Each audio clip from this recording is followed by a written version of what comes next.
ونعوذ بالله من شرور أنفسنا ومن سيئات أعمالنا من يهده الله فلا مضل له ومن يضلل فلا هادي له وأشهد أن لا إله إلا الله وحده لا شريك له وأشهد أن محمدا عبده ورسوله يا أيها الذين آمنوا اتقوا الله حق تقاته ولا تموتن إلا وأنتم مسلمون يا أيها الناس اتقوا ربكم الذي خلقكم من نفس واحدة وخلق منها زوجها وبث منهما رجالا كثيرا ونساء واتقوا الله الذي تساءلون به والأرحام إن الله كان عليكم رقيبا يا أيها الذين آمنوا اتقوا الله وقولوا قولا سديدا يصلح لكم أعمالكم ويغفر لكم ذنوبكم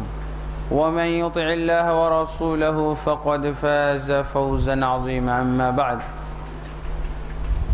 فإن خير الحديث كتاب الله وخير الهدي هدي محمد صلى الله عليه وسلم وشر الأمور محدثاتها وكل محدثة بدعة وكل بدعة ضلالة وكل ضلالة في النار أما بعد فأعوذ بالله من الشيطان الرجيم بسم الله الرحمن الرحيم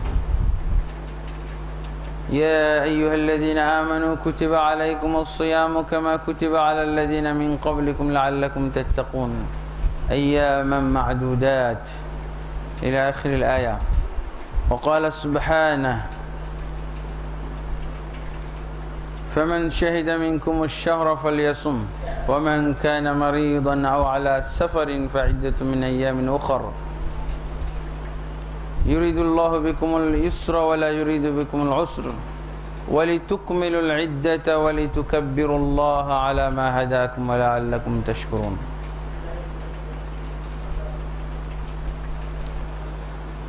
وقال سبحانه واعبد ربك حتى يأتيك اليقين وقال سبحانه قد أفلح من تزكى وذكر اسم ربه فصلى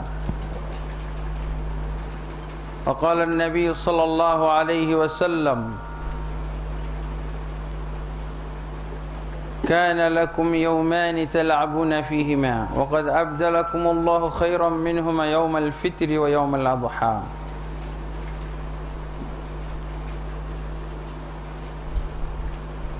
আলহামদুলিল্লাহ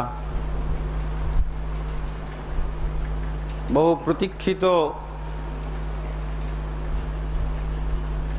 মৌসুম ইবাদতের মাস বিভিন্ন ধরনের আমল ইবাদতের মাধ্যমে সাজানো মাস খায়র বরকতের মাস কল্যাণের মাস জান্নাত লাভের মাস গুনাহ থেকে মুক্তি লাভের মাস এবং জাহান্নাম থেকে নিষ্কৃতি লাভের মাস রমজানুল মুবারক অতিবাহিত হয়েছে শেষ হয়েছে রমজানুল মুবারক শেষ করে আজকে আমরা ঈদুল ফিতর আদায় করলাম প্রথম রাকাতে 7 তাকবীর দিয়ে এবং দ্বিতীয় রাকাতে 5 তাকবীর দিয়ে আমরা ঈদুল ফিতরের সালাত আদায় করলাম আলহামদুলিল্লাহ আমরা সঙ্গত কারণে যেহেতু এই দিনটা বছরে একবারই আসে এই জন্য ঈদুল ফিতর এই দিনে আমাদের কি করণীয় আর কি বর্জনীয় এই বিষয়গুলো সম্পর্কে জানাটাই জরুরি আলহামদুলিল্লাহ আমরা তো রমজান এবং তার সিয়াম এবং এর সংশ্লিষ্ট কিছু মাসলা মাসাইল শিখেছি আজকে খুতবা এই দিনকে কেন্দ্র করে এই দিনের বিষয়ে দেওয়া উচিত তার কারণ এই দিন সম্পর্কে এই দিন সংশ্লিষ্ট বিধিবিধান সম্পর্কে আর কখনো জানার আমাদের সুযোগ হয় না আল্লাহ তাবারক ওয়া তাআলা আমাদের জন্য এক মাসের সিয়াম সাধনা তার রহমতে কমপ্লিট করার তৌফিক দান করেছেন। এই জন্য আমরা আল্লাহ তাবারক ওয়া তাআলার শুকরিয়া আদায় করি। আল্লাহুম্মা লাকাল হামদু ওয়া লাকাশ শুকর। আল্লাহ রাসূল সাল্লাল্লাহু আলাইহি ওয়াসাল্লাম বলছেন, লিসাইমি ফারহাতানি, ফারহাতুন ইনদা ফিতরিহি ওয়া ফারহাতুন ইনদা লিকাই রাব্বিহ। সায়েম ব্যক্তি, রোজাদার ব্যক্তির জন্য দুটো খুশির মুহূর্ত। একটা হলো ফিতর, ইফতারের সময়। ইফতার প্রতি দিনের ইফতার হতে পারে, অথবা মাস শেষে যেটা ফাইনাল ইফতার হয়ে গেল শেষ ফিতর। ফিতর অর্থ হলো ভঙ্গ করা। তো আলহামদুলিল্লাহ আমরা মাস সমাপ্ত করেছি এবং সর্বশেষ দিনের আমরা রোজা সমাপ্ত করে আজকে ঈদুল ফিতর পড়লাম। আল্লাহ তাবারক ওয়া তাআলা আমাদেরকে এই সম্পর্কে বলছেন, ওয়ালি তুকমিলুল ইদ্দাতা ওয়ালি তুকাব্বিরুল্লাহ আলা মা হাদাকুম ওয়া লাআল্লাকুম তাশকুরুন। যাতে তোমরা ইদ্দত পূর্ণ করো, ইদ্দত গণনা পূর্ণ করো। আল্লাহ সিয়ামের ফরজের আয়াতের পরে কি বলছেন? আইয়াম মা'দুদাত, কয়েকটা দিন, গণনার কয়েকটা দিন তোমাদেরকে সিয়াম পালন করতে নির্দেশ দেওয়া হয়েছে, ফরজ করা হয়েছে। এই যে গণনার কয়টা দিন, এই সম্পর্কে আল্লাহ আবার বলছেন কি? ওয়ালি তুকমিলুল ইদ্দাতা, তোমরা ইদ্দত পূর্ণ করবে, গণনা পূর্ণ করবে।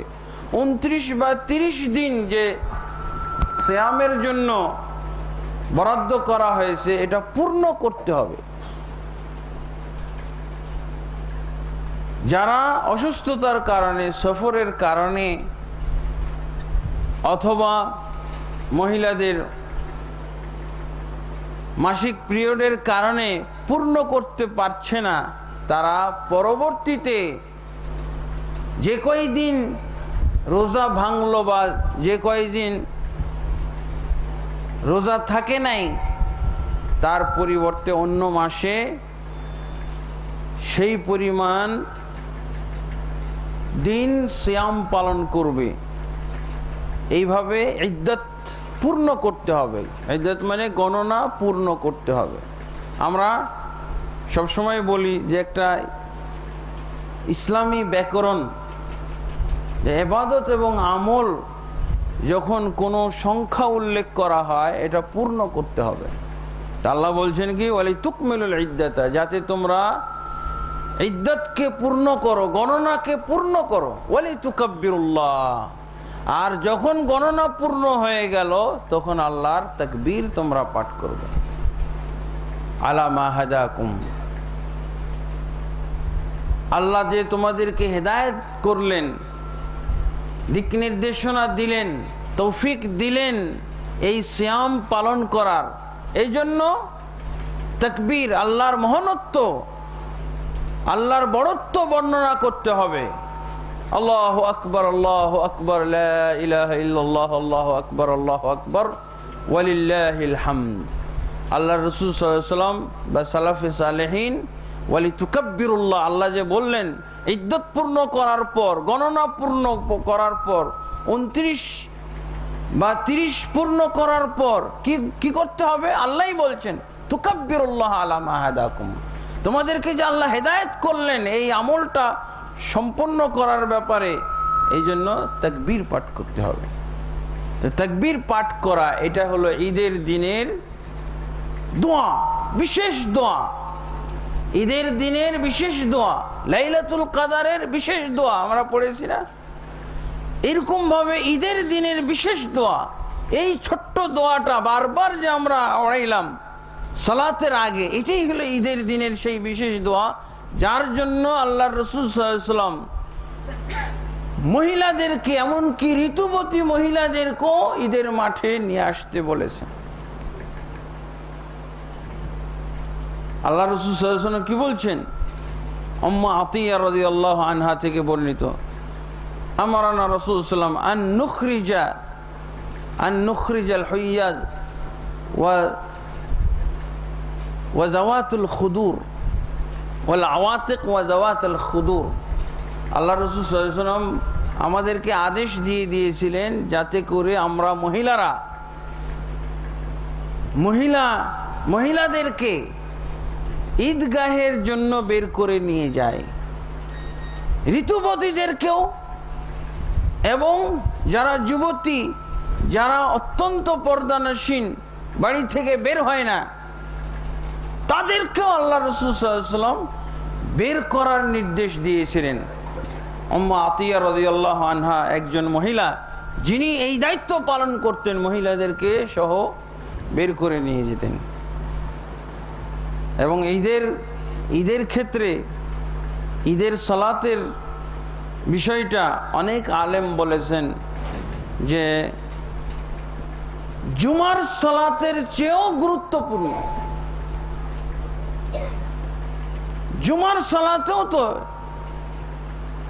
আল্লাহ রাসূল সাল্লাল্লাহু আলাইহি ওয়াসাল্লাম মহিলাদেরকে এভাবে বের হইতে নির্দেশ দেননি, বের করার জন্য নির্দেশ দেননি। এখান থেকেই বোঝা যায় যে এটা জুমার সালাতের চেয়েও গুরুত্বপূর্ণ ঈদের সালাত। ঈদ হলো শিআর, ঈদ হলো মুসলিম সমাজের প্রতীক, তাদের সামাজিক প্রতীক, সামাজিক একটা অনুষ্ঠান। এটা জুমার চেয়ে অনেক বড় হবে, এটা জুমার চেয়ে অনেক গুরুত্বপূর্ণ। উম্মু আতিয়া রাদিয়াল্লাহু আনহা বলছেন, আম্মাল হুইয়াজ ফায়াতাজিলনা ওয়া ইয়াশহাদনা আল খায়রা ওয়া দাওয়াতাল মুসলিমিন ওয়া ইয়াতাজিলনা আল মুসাল্লা। সহিহ মুসলিমের ভিতরে আছে, যারা ঋতুবতী ওদেরকে যে নিয়ে আসলাম, ওদেরকে যে বের করা হলো, এত তাগিদ দিয়ে আল্লাহ রাসূল সাল্লাল্লাহু আলাইহি ওয়াসাল্লামের ভাষায় এত তাগিদ পাওয়া গেল, যার জন্য ওদেরকে বের করে নিয়ে আসলাম। ওরা কি করবে? আল্লাহ রাসূল সাল্লাল্লাহু আলাইহি ওয়াসাল্লাম বলছেন, ইয়াশহাদনাল খায়রা ওয়া দাওয়াতাল মুসলিমিন, তারা কল্যাণে শরীক হবে। এখানে বিপুল কল্যাণ আল্লাহ তাবারক ওয়া তাআলা দান করেন। কি পরিমাণ, এর কোনো আল্লাহ রাসূল সাল্লাল্লাহু আলাইহি ওয়াসাল্লাম মাপযোগ করেননি, এর পরিমাণ উল্লেখ করেননি। বিপুল পরিমাণ এখানে কল্যাণ আল্লাহ তাবারক ওয়া তাআলা দান করেন। এই কল্যাণ লাভের জন্য এটা মুসলমানদের এই সমাবেশে, মুসলিমদের এই সমাগমে একত্রিত হওয়াটাই একটা বিপুল কল্যাণ আহরণের সুযোগ, আহরণের একটা ব্যবস্থা। তারপরে ওয়াদাওয়াতাল মুসলিমিন, মুসলিমদের দোয়ায় শরীক হওয়া, কল্যাণে শরীক হবে। আর কি? দোয়ায় শরীক হবে। কোন দোয়ায় শরীক হবে? ওয়াতাজিলনাল মুসাল্লা, কল্যাণে শরীক হবে, দোয়ায় শরীক হবে। এরপরে তারা সালাতের স্থান ত্যাগ করবে। তাহলে যেই দোয়ার জন্য ওরা আসবে ওটা হলো নামাজের আগেই। তারপরে এরপরে আছে খুতবা, পরে সেটা হলো কল্যাণ তাদের জন্য, সেটা হলো খুতবা। এই খুতবা তারা শ্রবণ করবে। দাওয়াতটা কোনটা আমরা অনেকেই কিন্তু নিজ নিজ ব্যাখ্যা করি। এই হাদিস দিয়ে অনেকেই বলে যে ঈদগাহে সম্মিলিত দোয়া করার দলিল পাওয়া গেল। এই যে মহিলাদেরকে সহ নিয়ে যেতে হবে কি করার জন্য? দোয়ায় শরীক হওয়ার জন্য। দোয়া কোন দোয়া? যেই দোয়াটা হলো ঈদের বিশেষ দোয়া, এবং এটা সহিহ মুসলিমের ভিতরে এসেও গেছে। কি? ইউকাব্বিরনা মা তাকবীরিল মুসলিমিন। দেখছেন, ইয়াশহাদনাল খায়রা ওয়া দাওয়াতাল মুসলিমিন, মুসলমানদের কল্যাণে শরীক হবে আর দোয়ায় শরীক হবে। এই এই হাদিসের ব্যাখ্যা আরেক হাদিস করে দিচ্ছে, ইউকাব্বিরনা মা তাকবীরিল মুসলিমিন। তারা কোন দোয়ায় শরীক হবে, কিভাবে শরীক হবে? ঋতুবতী মহিলারা তারা মুসলিমদের সাথে সাথে তাকবীর পাঠ করবে, তাকবীর পাঠের মাধ্যমে শরীক হবে তারা। ব্যাখ্যা তো এসেই গেল। এটাই হলো ঈদের দিনের বিশেষ দোয়া। যেমনভাবে আমরা লাইলাতুল কাদারের দোয়া পড়ি, যেমনভাবে হজ্জের বিশেষ দোয়া আছে, হ্যাঁ, হজের বিশেষ দোয়া, লাইলাতুল কাদারের বিশেষ দোয়া, এরকম ঈদের দিনের বিশেষ দোয়া হলো আল্লাহু আকবার, আল্লাহু আকবার, লা ইলাহা ইল্লাল্লাহ, আল্লাহু আকবার, ওয়ালিল্লাহিল হামদ। এটা ছাড়া আর অন্য কোনো দোয়া না। যেটার জন্য আনা হবে এটা হলো, এছাড়া আনুষঙ্গিক একাকী ইচ্ছা স্বাধীন যে কোনো দোয়া পড়তে পারে। তা আলহামদুলিল্লাহ, তা আমরা এখন কল্যাণের মধ্যে আছি। আমরা এখন এমন একটা পরিবেশে আছি যেই পরিবেশে আল্লাহ তাবারক ওয়া তাআলা আমাদের দোয়া কবুল করবেন। রমজানুল মুবারকের শেষে যে আমরা ঈদ পড়লাম, ঈদের সালাত আজকের এই দিনের হলো বিশেষ আমল। তারপরে এই দিনের আরেকটা আমল আমরা অবশ্য ঈদের আগেই করে এসেছি এবং এটা ঈদের আগেই করার আমল। সেটা কি? যাকাতুল ফিতর। আল্লাহ রাসূল সাল্লাল্লাহু আলাইহি ওয়াসাল্লাম বলছেন, মান আদ্দাহা ক্বাবলা সালাতি ফাহিয়া যাকাতুম মাকবুলা। যদি কোনো ব্যক্তি ঈদুল ফিতরের আগে এই যাকাত আদায় করে তাহলে এটা হবে যাকাতুম মাকবুলা, আল্লাহর কাছে গ্রহণযোগ্য যাকাত, যাকাতুল ফিতর। যাকাতুল ফিতর কিন্তু সাধারণ পরিমাণে কম, কিন্তু সাধারণ যাকাতের চেয়েও তাগিদযুক্ত, সাধারণ যাকাতের চেয়েও এটা ব্যাপক। কারণ ইবনে ওমর রাদিয়াল্লাহু আনহু থেকে বর্ণিত হাদিস সহিহ বুখারীর ভিতরে, ফরজ আলাইনা রাসূলুল্লাহ সাল্লাল্লাহু আলাইহি ওয়াসাল্লাম যাকাতাল ফিতরি সা'আম মিন তামরিন ওয়া সা'আম মিন শাঈরিন আলা যাকারি ওয়াল উনসা আলা যাকারি ওয়াল উনসা ওয়াস সাগীরি ওয়াল কাবীরি মিনাল মুসলিমিন। ইবনে ওমর রাদিয়াল্লাহু বলছেন, আল্লাহর রাসূল সাল্লাল্লাহু আলাইহি ওয়াসাল্লাম আমাদের উপরে যাকাতুল ফিতর 100 খেজুর 100 জব ফরজ করেছেন। আর এটা বের করার নির্দেশ দিয়েছেন কাদের পক্ষ থেকে? মহিলা পুরুষ ছোট বড় সবার পক্ষ থেকে এই যাকাত ফরজ, সবার পক্ষ থেকে। এমনকি ওসমান রাদিয়াল্লাহু আনহু তার গর্ভস্থ সন্তানেরও যাকাত আদায় করতেন। এবং এই যাকাত ফরজ হয় সূর্য ডোবার পর, এর আগে ফরজ নয়। এই জন্য এই যাকাত আদায় করার উত্তম টাইম হলো সূর্য ডুবার পর। লাস্ট সিয়াম, লাস্ট রোজার সূর্য ডুবলো, এরপরে ফরজ হলো। ফরজ হওয়ার পর যেটা আদায় করা হয় এটাই হলো উত্তম। তবে দু একদিন আগে অগ্রিম দেওয়া জায়েজ আছে। উত্তম হলো ফরজ হওয়ার পর দেওয়া, আর ফরজ হয় সূর্য ডুবার পর। এই জন্য সূর্য ডুবার আগে কেউ যদি জন্মগ্রহণ করে তাহলে ওর যাকাত দিতে হবে। সূর্য ডুবার আগে যদি মৃত্যুবরণ করে ওর দিতে হবে না। এমনিভাবে সূর্য ডুবার পরে কেউ যদি মৃত্যুবরণ করে ওর যাকাত দিতে হবে। সূর্য ডুবার পরে যদি কেউ জন্মগ্রহণ করে ওর দিতে হবে না। ফরজের এই ওয়াক্তটা জানার সাথে সাথে 4টা মাসলা আমাদের এসে গেল। উত্তম হলো ঈদগাহে বের হওয়ার পূর্বে দিতে হবে। ঈদগাহে বের হওয়ার পূর্বে দেওয়ার অর্থ কি? ফরজ ততক্ষণ পর্যন্ত আদায় হবে না যতক্ষণ পর্যন্ত হকদারের কাছে না পৌঁছানো হবে। খালি নিয়ত করে রেখে দিলে হবে না, হকদারের কাছে না পৌঁছানো পর্যন্ত অথবা হকদারের প্রতিনিধির কাছে না পৌঁছানো পর্যন্ত যাকাত আদায় হবে না। আল্লাহ রাসূল সাল্লাল্লাহু আলাইহি ওয়াসাল্লাম বলছেন ওমান আদ্দাহা বা'দা সালাতি ফাহিয়া সাদাকাতুম মিনাস সাদাকাত, যে ব্যক্তি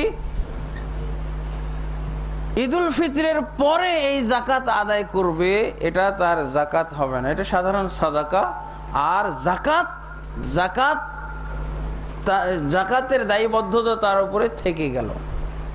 যাকাত অনাদায়কারী হিসেবে সে গণ্য হবে একমাত্র যদি শরঈ ওযর থাকে। শরঈ ওযর কি? এই যে যেমন আজকে অনেকে রাত্রে ট্রেনে উঠেছে, বাড়ি যাবে, ঈদ করবে, পরিকল্পনার ভিতরে এটাও ছিল ঢাকার থেকে যাচ্ছে টাকা পয়সা নিয়ে, হয়তো চাউল কিনে যাকাত দিবে, কিন্তু ট্রেনেই আছে এখনো, হয়তো ঈদের পরও ট্রেনেই আছে, ট্রেন তো চলতেই আছে, কিভাবে দিবে? ওযর শরঈ ওযর, ওর তো সম্ভব না, এখন ট্রেন চলতে আছে, ঈদুল ফিতর সব জায়গায় হয়ে গেছে।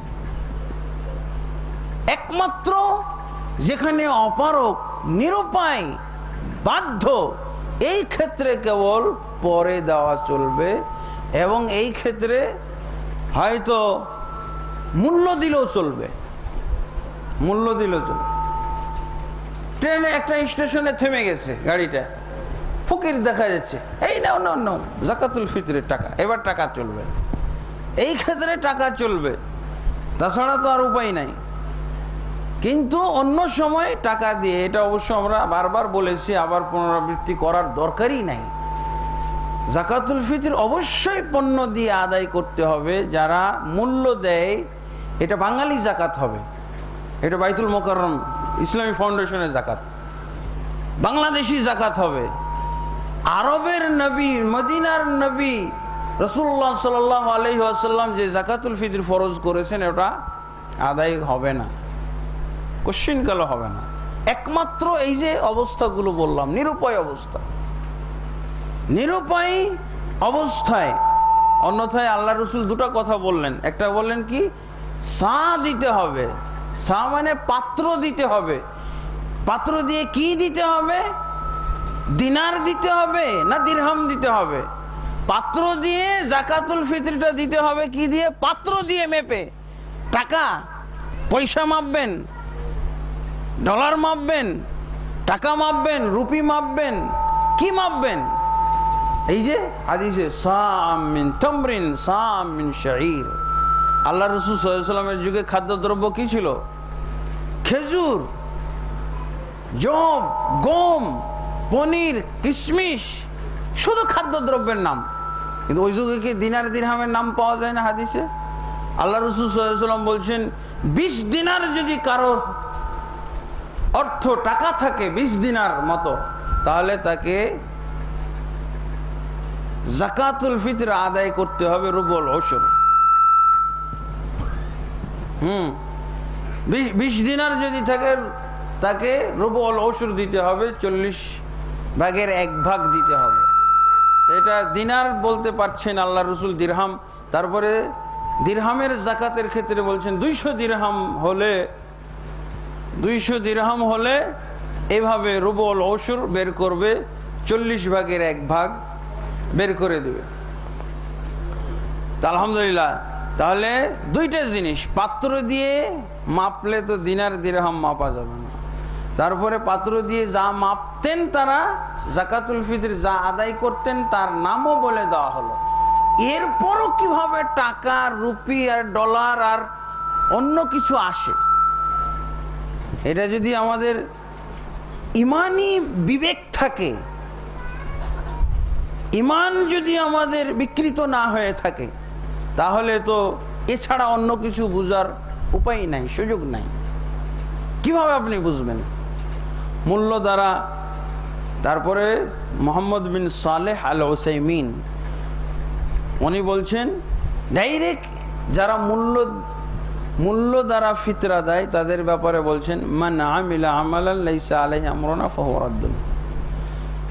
যেহেতু আল্লাহ রাসূল বলছেন, সহিহ বুখারী মুসলিমের হাদিস, যে ব্যক্তি কোনো আমল করবে, সেই আমলে যদি আমাদের নির্দেশ না থাকে, তো আমলটা হবে প্রত্যাখ্যাত, মানে একটাও নেকি পাওয়া যাবে না, গুনাহ পাওয়া যাবে।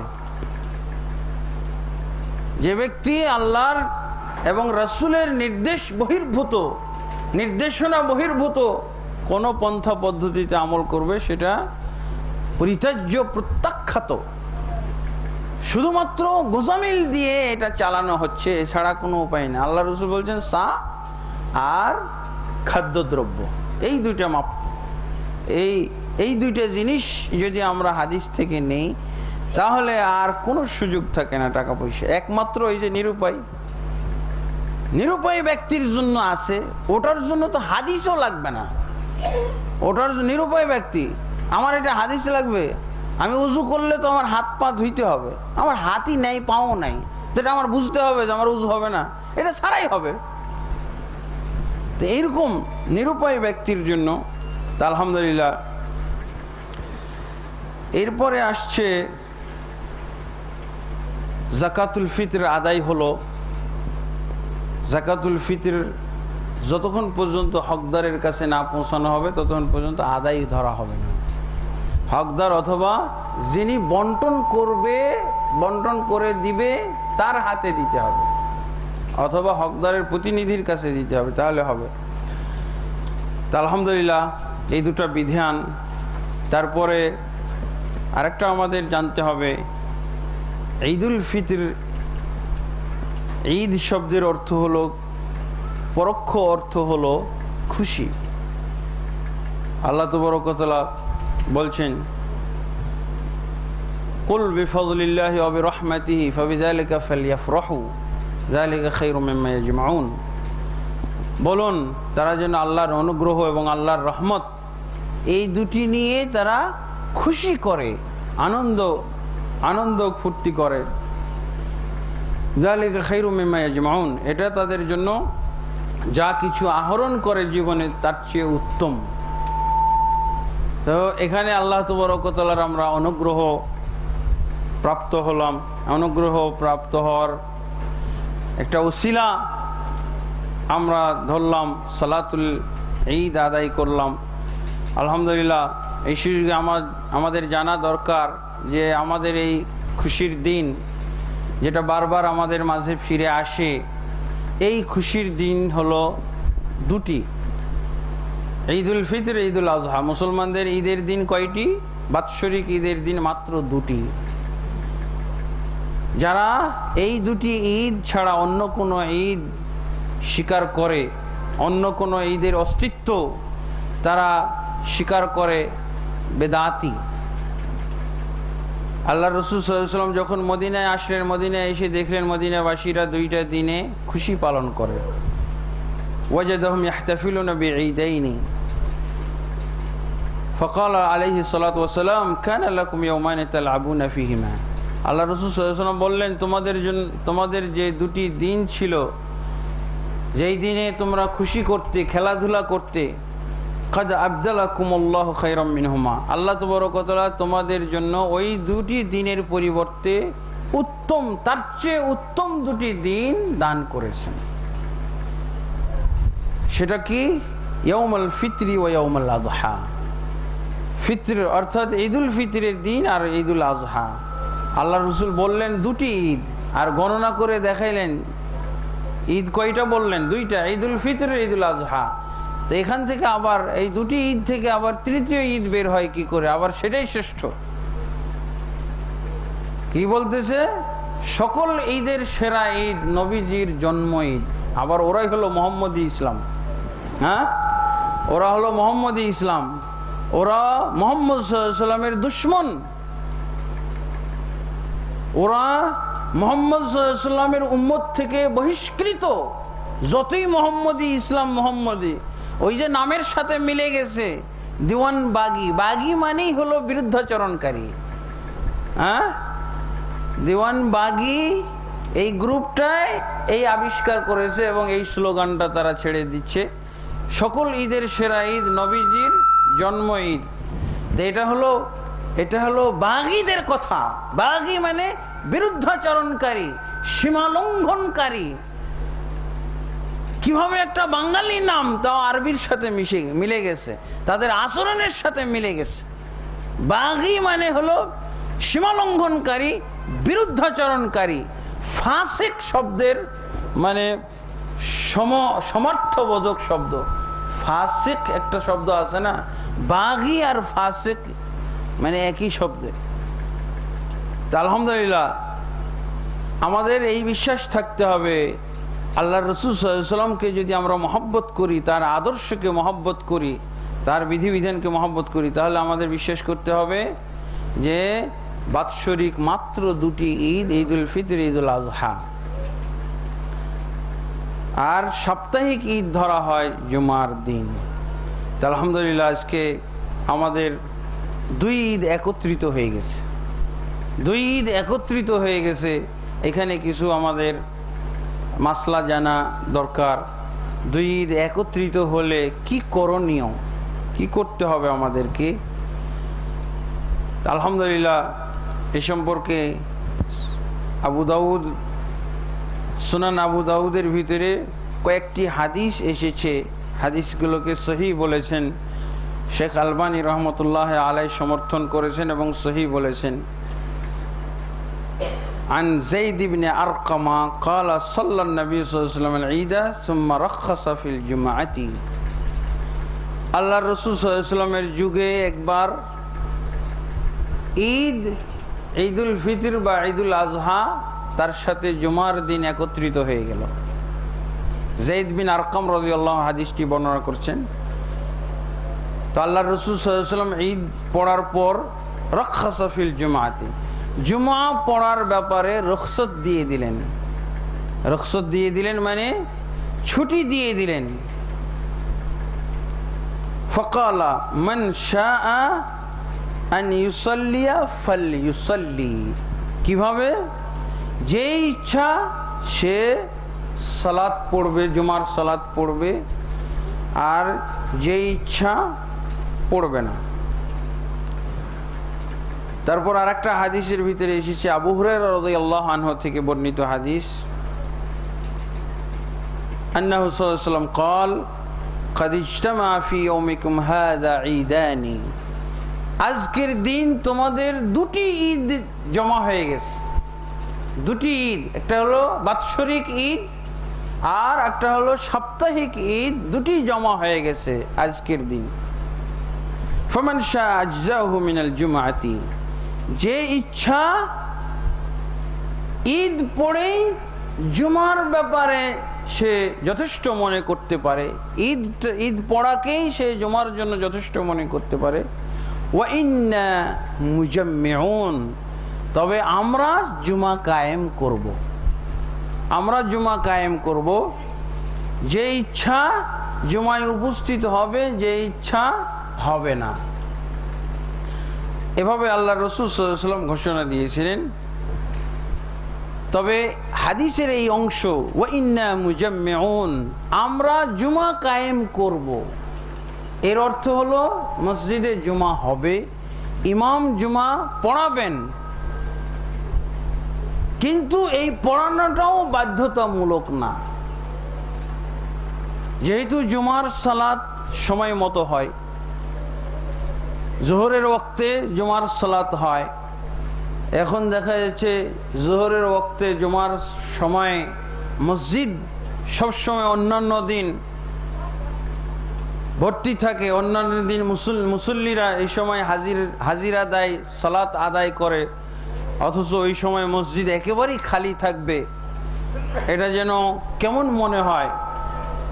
সেজন্য ইমাম সালাত কায়েম করবে, জুমা কায়েম করবে, আর মুক্তাদিদের জন্য ঐচ্ছিক, তারা জুমায় উপস্থিত হতে পারে, নাও হতে পারে। তবে জুমায় উপস্থিত না হলে সওয়াব বেশি এটা না, জুমায় উপস্থিত হলে সওয়াব বেশি। কেমন? অন্যান্য দিন জুমা পড়ার যে সওয়াব পাওয়া যায় ঠিক ওই সওয়াবই পাবে। মসজিদে আসলে তারপরে ওই যে কুরবানির ব্যাপারে প্রথম মুহূর্তে যে আসবে তার আমল নামায় একটা উট জবাই করার সওয়াব, উট কুরবানি করার সওয়াব। দ্বিতীয় পর্যায়ে যে আসবে তার আমল নামায় গরু কুরবানির সওয়াব। তৃতীয় পর্যায়ে ছাগল। এইভাবে ডিম পর্যন্ত আল্লাহ রাসূল সাল্লাল্লাহু আলাইহি ওয়াসাল্লাম বলছেন তো এই সওয়াব আজকেও পাওয়া যাবে। তারপরে জুমার সালাতের জন্য পায়ে হেঁটে যে মসজিদে আসবে, প্রতি খাতোয়া, প্রতি কদমে যে নেকি লেখা হয়, সেই নেকি আজকেও পাবে আলহামদুলিল্লাহ। আর যদি থেকে যায় তাহলেও আল্লাহ রসুল সাল্লাল্লাহু আলাইহি ওয়াসাল্লামের সাহাবায়ে কেরামের তরিকা, তারা তো সকালে একেবারে নাস্তা না করেই চলে আসতেন, যাতে করে জুমার প্রথম প্রহর, প্রথম পর্যায়ে ভুক্ত হয়ে যায়। ইবনে মাসউদ রাদিয়াল্লাহু আনহু এসে দেখছেন সব আগে আসবেন টার্গেট নিয়ে, এসে দেখছেন যে তার আগেই দুইজন চলে এসেছে, নিজেকে ধিক্কার দিচ্ছেন। আর সালিসু সালাসা, কই কাজ তো হলো না, তুমি তো তৃতীয় হয়েছো, এটা কেমন হলো, আরো আগে আসতে হবে। আর সালিসু সালাসা, তো আলহামদুলিল্লাহ যে জুমা পড়বে জুমার সওয়াব পেয়ে যাবে। হ্যাঁ, যদি কখনো এমন হয় যে ইমামেরও অজুহাত আছে, ইমাম জুমা কায়েম করতে পারছেন না, যিনি নির্ধারিত ইমাম ওনার কোনো ব্যস্ততা আছে, ঈদের দিন থাকতেও পারে, তাহলে যদি ইমাম মুক্তাদি শূন্য হয়ে যায় জুমার টাইম, কোনো গুনাহ হবে না। ইমামও নাই, মুক্তাদি না, কেউ আসে নাই, ঠিক জোহরের টাইমে জুমার টাইমে মসজিদ খালি থেকে গেল, তাও কোনো গুনাহ হবে না। এরপরে আরেকটা মাসলা থেকে যায়, অনেকেই হয়তো আনুমানিক বলে ফেলেন, জুমা পড়লাম না, কি করতে হবে, জোহর পড়তে হবে না। জোহর যদি হয় তাহলে তো জুমার দিন জুমাই হইতো, যেখানে জুমাই হলো ক্ষমাপ্রাপ্ত হয়ে গেলাম জুমা, সেখানে জোহর আর নাই। এটা হলো আনুমানিক কিয়াসি কথা। দলিলের কথা হলো জুমা নাই, আর কিয়াসের কথা হলো জুমা নাই তো জোহর আছে, কিয়াস চলবে না, কিয়াসের কোনো সুযোগ নাই, কিয়াসের কোনো অস্তিত্ব নাই, কিয়াসের কোনো আমল নাই, এখানে আমল করা যাবে না। এটা কিয়াস প্লাস মাযহাবও আছে, এটা হাম্বলি মাযহাব। আমরা অনেক সময় বলি সৌদি আরবে হাম্বলি মাযহাব কায়েম আছে, তো আসলে কোনো মাযহাবেরও কোনো সুযোগ নাই, মাযহাব বললেই হবে নাকি। এই জন্য আমাদের কাছে আরেকটা দলিল আছে, আব্দুল্লাহ ইবনে জুবাইর, আল্লাহর রাসূল সাল্লাল্লাহু আলাইহি ওয়াসাল্লামের সাহাবী, তার আমল, উনি একই কথা বলেছিলেন। আল্লাহ রাসূল সাল্লাল্লাহু আলাইহি ওয়াসাল্লাম রুখসত দিয়েছিলেন, সেই রুখসত উনি কাজে লাগিয়েছিলেন। কালা ঈদানি ইজতামা ফি ইয়াউমিন ওয়াহিদ, তিনি বললেন দুটি ঈদ আজকে একত্রিত হয়ে গেছে। তারপরে কি বলেন, ফাজাম্মাহুমা ফাসাল্লাহুমা, তিনি দুটিকে একত্রিত করে ফেললেন। দুটি ঈদের দিন একত্র হয়ে গেছে, এই জন্য দুটিকে একত্র করে ফেললেন, মানে একই আমলের মাধ্যমে সেরে ফেললেন।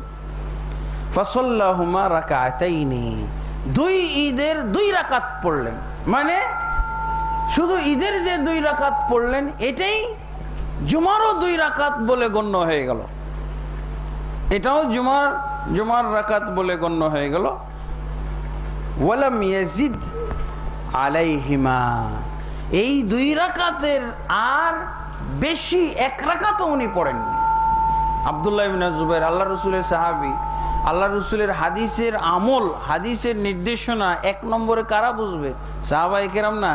সাহাবায়ে কেরাম ছাড়া, সাহাবায়ে কেরাম ইলম ছাড়া, জ্ঞান ছাড়া, আমল ছাড়া কোনো হাদিস আমাদের কাছে এসে পৌঁছতে পেরেছে? পারা সম্ভব নয়। আল্লাহ রাসূল সাল্লাল্লাহু আলাইহি ওয়াসাল্লামের হাদিসের যে উনি তো বলেছেন ইন্না মুজাম্মিউন, আমরা জুমা কায়েম করব। যদি রুখসত হয়ে যায় মুসল্লি, ধরেন যে আল্লাহ রসুলের রুখসত অনুযায়ী, ছুটি অনুযায়ী যদি একজনও মুক্তাদি না আসে, তো ইমাম কি করবে? ইমামের তো করার কিছু নেই। তো এই জন্য রুখসত মানে ইমামও না আসলেও অসুবিধা নাই, গুনাহগার কেউ হবে না, না কর্তৃপক্ষ গুনাহ হবে, না ইমাম গুনাহগার হবে, না মুয়াজ্জিন, না মুক্তাদি, কেউ গুনাহগার হবে না। জুমা নাই তো জোহরও নাই, এই আনুমানিক কথা, কিয়াসি কথার কোনো ভিত্তি নাই, আমল নাই, এবং মাযহাবও এখানে ঢুকানোর কোনো সুযোগ নেই। মাযহাব আমরা মানি না, দলিলের বিরুদ্ধে। তো এটা একটা গুরুত্বপূর্ণ বিষয় আমরা আজকের দিন জানলাম। তো আলহামদুলিল্লাহ আমরা আজকে এই আমল আমরা করতে পারি। আমলের মাধ্যমে একটা মাসলা চর্চা হয়ে গেলে ওটা আর কখনো ভুলে না। যাদের পক্ষে সম্ভব তারা আসবেন অথবা থেকে যাবেন, আর যাদের বেশি তাড়াহুড়া আছে তারা না আসলেও পারেন। তবে যারা আসবে তারা বললাম যে নেকির অধিকারী হবে। ঈদে সালাতুল জুমার যে সোয়াব, সেই সোয়াবটা পুরোপুরি তার আমল নামায় আজকে জমা করতে পারবে, অর্থাৎ 2 ঈদের সালাতেরই সে নেকি পাবে। তো আলহামদুলিল্লাহ আজকের এই ঈদের সালাতের জন্য কিছু আরো বিধান, সেটা হলো এই ঈদের দিন রোজা রাখা হারাম। এই ঈদ বা ঈদুল আজহা 2 ঈদেই রোজা রাখা হারাম, এমনকি রোজার নিয়ত করাও হারাম। অনেকে বলে অর্ধ প্রহরের রোজা ঈদুল আজহা, নিয়ত করাও হারাম। যদি রোজা রাখা হারাম হয়ে যায় তাহলে নিয়ত কি? 1 সেকেন্ডের জন্য রোজা রাখা যাবে না, 1 মিনিট 1 সেকেন্ড এগুলো মানে নিয়তের মাধ্যমেও এটা জায়েজ না। আরেকটা মাসলা আমাদের এখানে জানতে হবে যে আমাদের জন্য রোজা রাখা, যেই অঞ্চলে যেই ভূখণ্ডে ঈদ হয় ওই ভূখণ্ডের জন্য রোজা রাখা হারাম। এখন আমাদের বাংলাদেশে আমরা ঈদ পালন করতেছি, সৌদি আরবের লোকদের জন্য রোজা রাখা হারাম না, ওদের ভূখণ্ডে তো রোজা হচ্ছে না। এটা হলো একটা সংকীর্ণ বুঝ। যেমন ভাবে গতকালের ঘটনা, সৌদি আরবে ঈদ হয়েছে, ওদের জন্য রোজা রাখা হারাম, কিন্তু আমাদের জন্য রোজা রাখা হারাম ছিল না। আজকে যেমন আমরা রোজা রাখছি, এটা হলো যেই ভূখণ্ডে ঈদ হচ্ছে, যেই সমাজে ঈদ হচ্ছে, সেই সমাজে সেই ভূখণ্ডে রোজা রাখা হারাম। যেখানে ঈদ হচ্ছে না সেখানে রোজা রাখা হারাম নয়। রোজা রাখা, ওরা সওয়ালের 1 তারিখে 2 তারিখে সিয়াম পালন করতেছে, সওয়ালের সিয়াম সৌদি আরব চলবে, অসুবিধা নেই। আমরা রোজা রেখেছি, আমরা ঈদ গতকালকে আমরা রোজা রেখেছি, এটা হারাম ছিল না। সৌদি আরবে ঈদ হচ্ছে, এটা সৌদি আরবের জন্য রোজা রাখা হারাম ছিল। আজকে আমরা ঈদ করতেছি, সৌদি আরবের জন্য রোজা রাখা হারাম নয়। এগুলো হলো সংকীর্ণ বুঝ। এই বিষয়ে আমরা অবশ্য খুতবায় বলেছি। তারপরে এই ঈদের দিন কোনো সালাত নাই। যদি মাঠে সালাত আমরা কায়েম করতাম, আজকে আমরা মসজিদে পড়েছি তাই তাহিয়াতুল মসজিদ পড়েছি, অন্যথায় আল্লাহ রাসূল সাল্লাল্লাহু আলাইহি ওয়াসাল্লাম ঈদের মুসাল্লা, ঈদের জামাতে কখনো আজান দিতে আদেশ দেননি। আজান দেওয়া হবে না, একামত দেওয়া হবে না, এবং নিদা ডাকাডাকিও করা হবে না। আর কি, এখানে কোনো পূর্বে সালাত পড়া হবে না। ঈদুল আজহার, ঈদুল ফিতরের পূর্বে কোনো নামাজ নাই। যদি মাঠে সালাত হয় তাহলে ডাইরেক্ট এসে বসবে, কোনো সালাত পড়বে না। কিন্তু মসজিদে বসলে, মসজিদে সালাত হইলে, মসজিদে এসে বসলে, ইন্তজার করতে থাকলে অবশ্যই 2 রাকাত সালাত পড়বে। এটা ঈদের কারণে নয়, এটা মসজিদের দাবি, তাহিয়াতুল মসজিদ হিসেবে পড়বে। এই দিনে গোসল করার সুন্নাত মুস্তাহাব এবং হেঁটে আসা মুস্তাহাব। ঈদুল ফিতরে কিছু খেয়ে আসা, বিশেষভাবে খেজুর বেজোড় সংখ্যক খেয়ে আসা মুস্তাহাব। আর ঈদুল আজহাতে না খেয়ে যাওয়া মুস্তাহাব। কেন?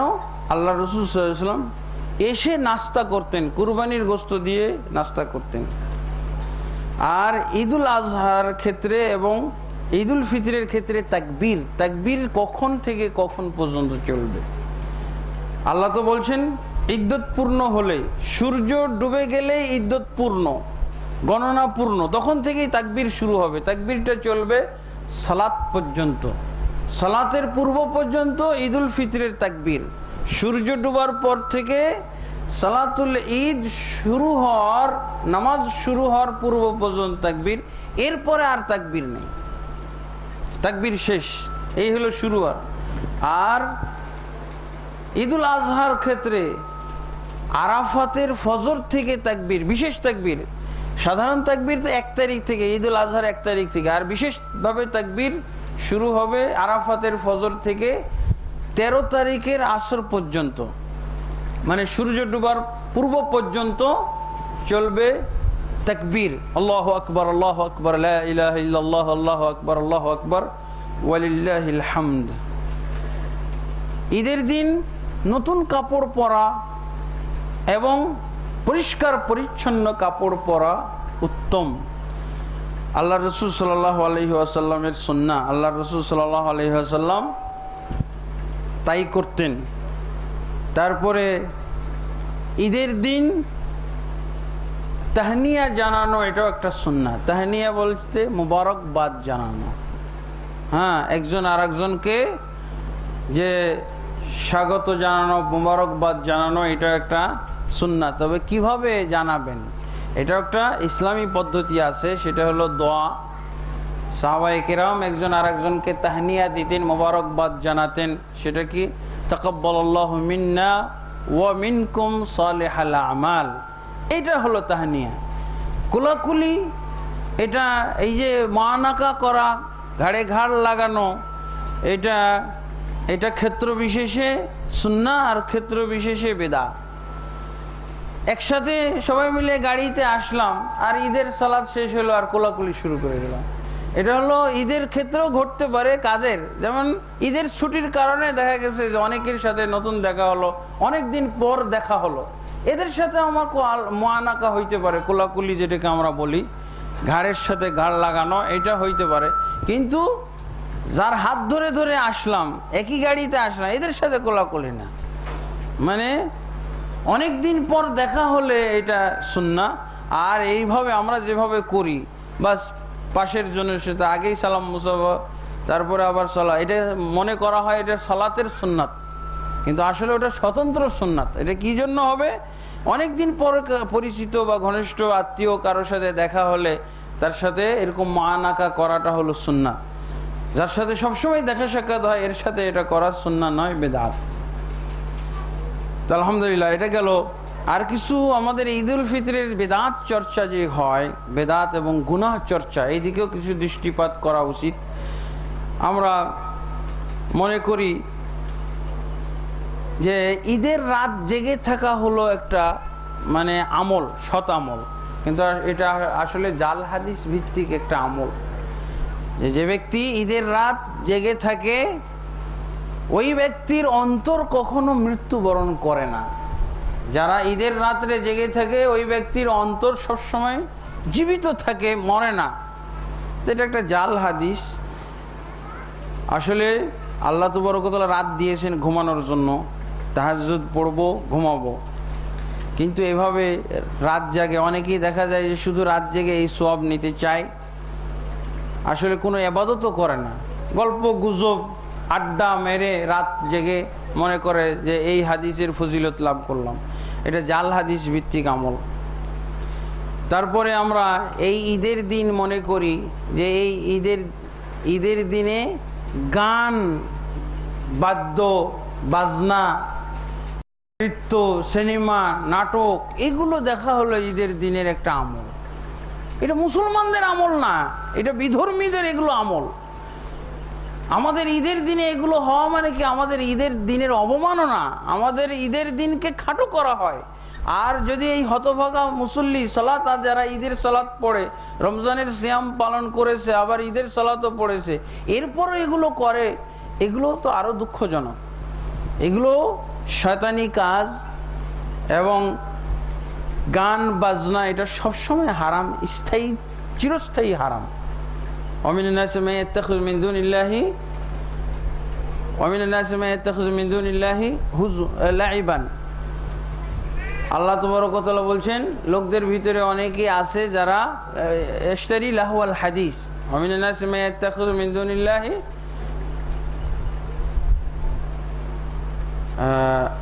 সূরা লুকমানের ভিতরে আয়াতটা আছে, মায়াশতারি লাহওয়াল হাদিস লিয়াত্তাখিযাহা হুজওয়া। লোকদের ভিতরে অনেকেই এরকম আছে যারা বাজে কথা ক্রয় করে, বাজে কথা ক্রয় করে, ওয়াত্তাখিযুহা হুজওয়া, এবং এগুলোকে তারা তামাশা হিসেবে গ্রহণ করে, খেল তামাশা। অথচ আল্লাহ তাবারক ওয়া তাআলা তাদের ব্যাপারে বলছেন তাদের জন্য রয়েছে অত্যন্ত অপমানজনক আযাব। তো লাহুল হাদিস, বাজে কথা ক্রয় করা, এটা এই যে সিডি, ক্যাসেট অথবা ভিসিডি, ডিভিডি, এই যে এগুলো আমরা গানের কিনি, এগুলোই হলো নিষিদ্ধ সেই মানে বাজে কথা ক্রয় করা। এবং এর কারণে কোরআনের মূল্য হারিয়ে গেছে। মুসলিম সমাজে কোরআনের আর মূল্য নাই। কোরআন তেলাওয়াত, কোরআনের একটাও হয়তো সিডি কেউ কিনছে না, বাজাচ্ছে না। কেন? এই হিন্দি গান, এই অমুক বাংলাদেশি বা যেই হোক এই গায়িকা, বিভিন্ন নায়িকাদের এই যে গানগুলো, হ্যাঁ, এগুলো কেনার কারণে, এগুলো ব্যাপক হওয়ার কারণে কোরআনের ব্যাপকতা আর দেখা যাচ্ছে না। কোরআনের তেলাওয়াত, কোরআন শোনা হারিয়ে গেছে। তো এটা আমাদেরকে অবশ্যই জানতে হবে যে আমরা খুশি বলতে সে বিধর্মী খুশি করতে পারি না। আমাদের জন্য হয়তো ইসলামী সঙ্গীত আছে, ইসলামী সঙ্গীত আমরা শুনতে পারি, তাও সেটা হবে বাজনা মুক্ত। আল্লাহ রাসূল সাল্লাল্লাহু আলাইহি ওয়াসাল্লাম সাহাবী ইবনে মাসউদ রাদিয়াল্লাহু আনহু কি বলছেন? আল গিনা রুকিয়াতুজ জিনা, ডাইরেক্ট কথা। গিনা, গান বাদ্য, এটা হচ্ছে জিনার মন্ত্র। জিনার মন্ত্র। যারা গান বাদ্য শোনে তারা জিনার জন্য প্রস্তুত হয়ে যায়। সুযোগ হয় না তাই কার্যকর করছে না, বাস্তবায়ন করছে না।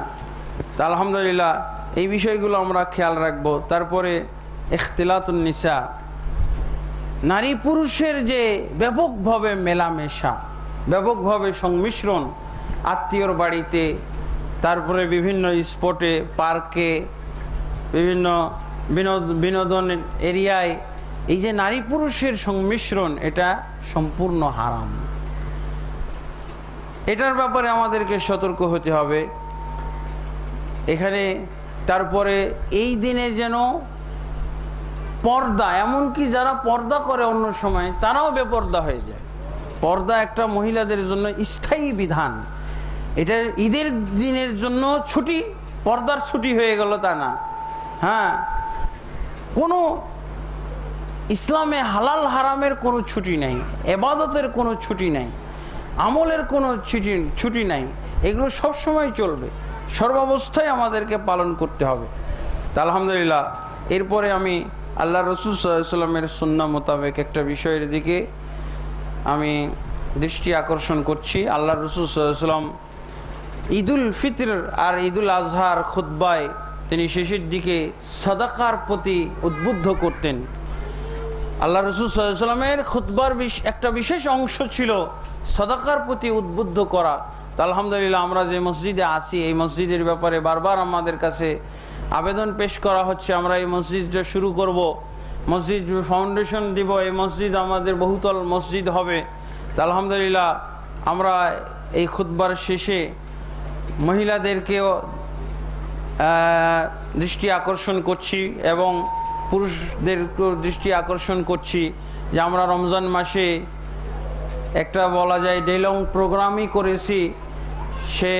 সেই প্রোগ্রামের ভিতরে বিশেষভাবে সবাইকে আমরা এই মসজিদে দান করার জন্য উদ্বুদ্ধ করেছিলাম এবং আলহামদুলিল্লাহ অনেকেই দান করেছেন, প্রায় 7-8 লাখ টাকা মতো হবে এগুলো।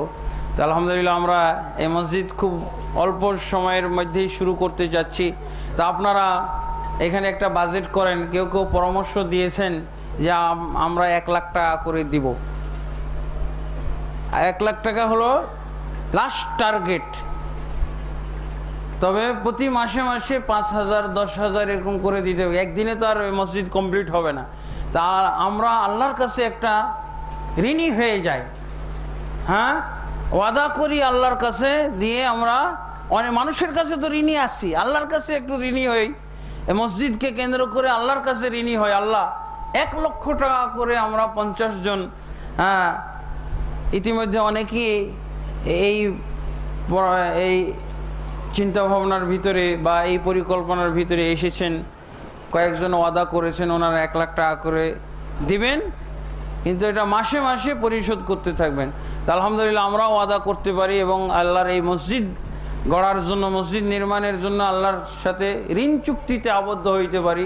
কত সুন্দর এবং কত মোবারক বরকতপূর্ণ এই ঋণ চুক্তি যেটা আল্লাহর সাথে আমাদের হচ্ছে। কত মানুষের সাথে, ব্যাংকের সাথে, ইন্স্যুরেন্সের সাথে আমরা ঋণ চুক্তি করেছি, এটা আল্লাহর সাথে আমরা করি। আল্লাহ আমাদেরকে তৌফিক দান করুন। আল্লাহুম্মা লাকাল হামদু ওয়া লাকাশ শুকর আলা মা ওয়াফফাকানা লিআদাই হাযাল আমালিল জালিল وصيام رمضان وقيام رمضان وقيام ليلة القدر. اللهم تقبل منا جميعا صالح الأعمال. تقبل الله منا ومنكم صالح الأعمال. اللهم أصلح لنا ديننا الذي هو عصمة أمرنا، وأصلح لنا دنيانا التي فيها معاشنا، وأصلح لنا آخرتنا التي فيها معادنا، واجعل الحياة زيادة لنا في كل خير والموت راحة لنا من كل شر. اللهم أعز الإسلام والمسلمين وأذل الشرك والمشركين ودمر أعداءك أعداء الدين يا رب العالمين. اللهم أصلح ولاة وعلماء وعامة المسلمين وخذ بناصيتهم إلى صراطك المستقيم يا حي يا قيوم برحمتك نستغيث. اللهم اغفر لنا وللمؤمنين والمؤمنات والمسلمين والمسلمات الأحياء منهم والأموات إنك سميع قريب مجيب الدعوات برحمتك يا أرحم الراحمين. اللهم اغفر لنا والمؤمنين والمؤمنات والمسلمين والمسلمات وألف بين قلوبهم وأصلح ذات بينهم وانصرهم على عدوك وعدوهم. اللهم لعن الكفرة الذين يصدون عن سبيلك ويكذبون رسلك ويقاتلون أولياءك. اللهم خالف بين كلمتهم وزلزل أقدامهم وشتت شملهم وفرق جمعهم وأنزل بهم بأسك الذي لا ترده عن القوم المجرمين. اللهم إنا نجعلك في نحورهم ونعوذ بك من شرورهم. اللهم إنا نجعلك في نحورهم ونعوذ بك من شرورهم يا حي يا قيوم برحمتك نستغيث. آمين. ربنا تقبل منا إنك أنت السميع العليم وتب علينا إنك أنت التواب الرحيم. السلام عليكم ورحمة الله وبركاته.